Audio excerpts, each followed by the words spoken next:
क्षण भर के सत्संग के आगे भी वो कुछ नहीं है, तो परमात्मा की शक्ति तो कितनी अपार है। इसलिए मैंने तो तोल कर लिया है, ये में तोल लिया है, हृदय में तोल लिया है कि परमात्मा के सिवाय संसार में शिरोमणि और कोई नहीं है, सार स्वरूप परमात्मा है। कोई कहे चोड़े, कोई कहे छाने, लियोरी अखियां खोल, कोई तो कहे कि चोड़े लिया, कोई कहे छाने लिया। परमात्मा न तो छिपता, भक्तों के आगे छिप नहीं सकता और अज्ञानी प्राणियों के आगे वो प्रकट हो नहीं सकता। उसकी सत्ता का कभी अभाव नहीं है, असत्य की तो सत्ता है नहीं, सत्य का कभी अभाव नहीं, तो वो तो प्रकट है। जहां पुकारो वहीं प्रकट हो जाता है, कोई देरी नहीं लगती उनको।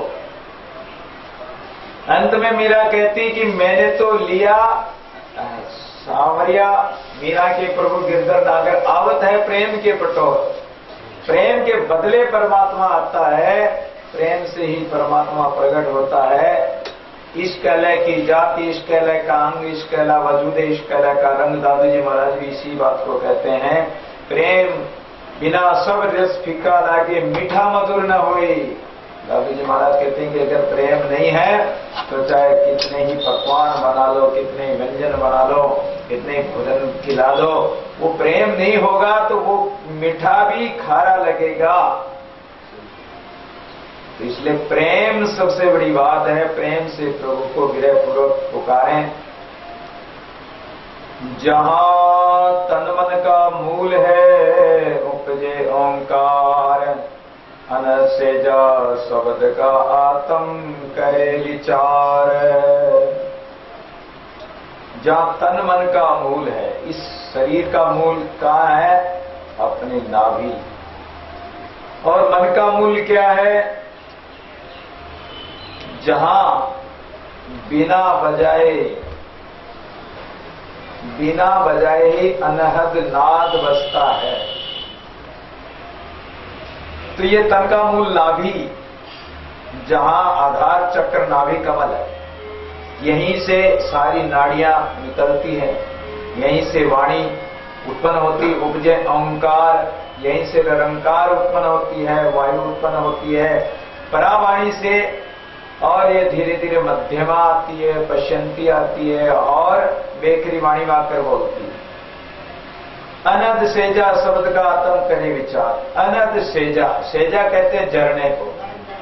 जैसे कहीं पहाड़ों में झरना चलता है, लेकिन हम ये देखते हैं कि ये आखिर ये झरना कहां से आ रहा है।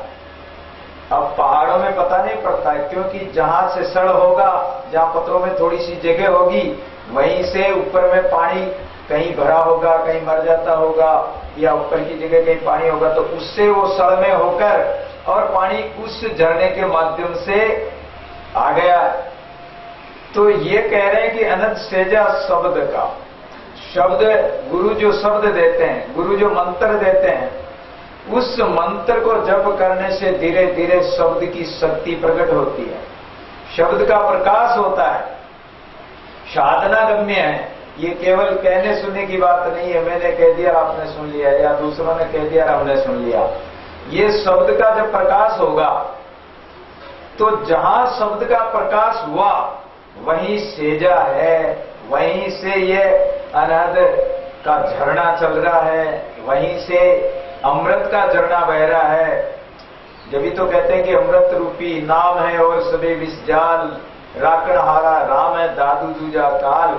अगर वो अमृत रूपी सेजा नहीं पाया, अनहद नाद को नहीं सुना और फिर आत्मा का विचार भी नहीं किया, तो काल खा जाएगा। इसलिए जहां से ये उत्पन्न हो रहा है ओंकार आदि शब्द, ओंकार है बोले सब घटमाए, दादू माया विस्त्री परम तत्व यमुनाए। ओंकार जाते उपजे, खोजो कहीं आज जो शब्द जहां से उत्पन्न हो रहा है, तो अपने नाभि कमल से उत्पन्न हो रहा है, वहीं से धीरे धीरे इस श्वास को, इस पवन को, इसको और ऊपर बढ़ाओ, और बढ़ाते बढ़ाते उसके साथ श्रुति को लगा दो। मन, पवन और श्रुति जब तीनों एक हो जाएगी तो अपनी जो त्रिवेणी है, आज्ञा चक्र, यहां से आपका प्रवेश हो जाएगा। फिर आगे के लोग तो आप स्वयं अनुभव करोगे, वो कैन सुनत की बात नहीं है।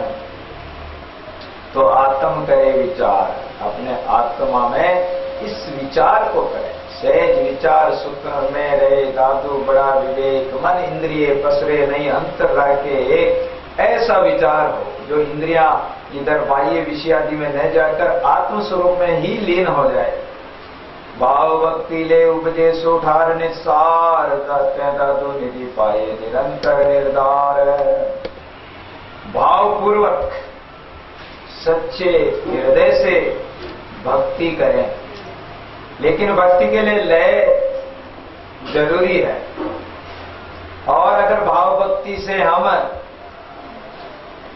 परमात्मा का नाम सुमरण करेंगे तो लय उत्पन्न हो जाएगी। लय यानी एक तार, जैसे तेल की धारा होती है, तेल को ऊपर से गिरो तो वो धारा टूटती नहीं है, एक धार ठेठ नीचे तक एक ही धार नहीं रहती है, एक तार बना रहता है। और अगर पानी को गिराओ तो टूट जाता है, टुकड़े हो जाते हैं उसके, लेकिन तेल की धार नहीं टूटती। ऐसे ही सुरती साबित रहे तिल के मोटे भाग, तो मन पवन और सुरती तीनों ही लय एक लय हो जाए, एक सुर में हो जाए, एक ताल में हो जाए, सो ठार निज सार। तो जहां लय उत्पन्न हुई और जिस जगह परमात्मा विराजमान है, उस ठार उस जगह को खोज लो। निज अपनी कौन सी सार जगह? परमात्मा। पैदादु निधि पाए निरंतर निर्धार, वहीं वो परम निधि परमात्मा प्राप्त होगा। निरंतर निर्धार, निरंतर अर्थात वो सदैव प्रकाशित है। अभी जैसे दिन में सूर्य प्रकाशित होता, उदय होता, शाम को अस्त हो जाता, चंद्रमा रात को प्रकट होता है, सवेरे वो विलय हो जाता है। लेकिन परमात्मा तो निरंतर और निराधार, वो सबका आधार है।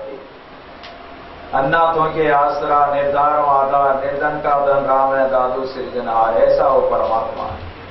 एक ठोर सूझे सदा निकट निरंतर ठाम, का निरंजन पूरले अजरावर्ती नाम है। तो वो एक ही ऐसी ठोर है जहां वो तुम्हें दिखेगा, जहां तुम्हें प्रकाश का अनुभव होगा। निकट निरंतर ठाम, और वो ठाम कहाँ है? वो जगह कहाँ है? निकट, अपने निकट, अपने अंदर ही है, कहीं बाहर नहीं। तहां निरंजन पूरले अजरावर्ती नाम, तो उस निरंजन परमात्मा को उसी जगह प्राप्त कर लो। उसी जगह वो भरा हुआ है, भरपूर रूप से वो समाया हुआ है। अजरावर्ती ही नाम, और उसका नाम क्या है? अजरावर, अर्थात उस जगह पहुंचने के बाद जन्म मरण से रहित हो जाओगे।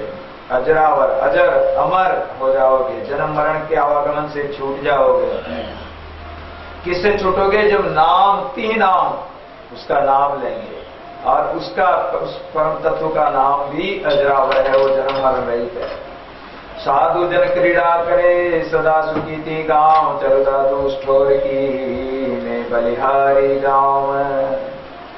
संत महापुरुष जो जीवन मुक्त श्रेणी के संत हैं, वो इस काया रूपी नगरी में, अंतकरण रूपी महल में ही लीला किसके साथ क्रीड़ा करते हैं? राम के साथ, परमात्मा के साथ क्रीड़ा करते हैं। कल भी कह के आए थे कि बसंत भागोत्सव, बसंत का जो भाग मनाते हैं, भागोत्सव मनाते हैं, होली खेलते हैं, तो कितना आनंद आता है। ऐसे अपने पिया परमेश्वर से ये जीव आत्मा सुंदरी अपने पिया से होली खेलती है, बसंत भागोत्सव मनाती है। चलो दादू स्टोर की मैं बलिहारी जाऊं। दादू जी महाराज कहते कि हम ऐसे उस जगह की हम बलिहारी जाते हैं जिस जगह संत महापुरुष पहुंच गए। दादू पशु पिरने के पेई मंजी कलो, बैठो आए बीच में पानी जो महबूब है।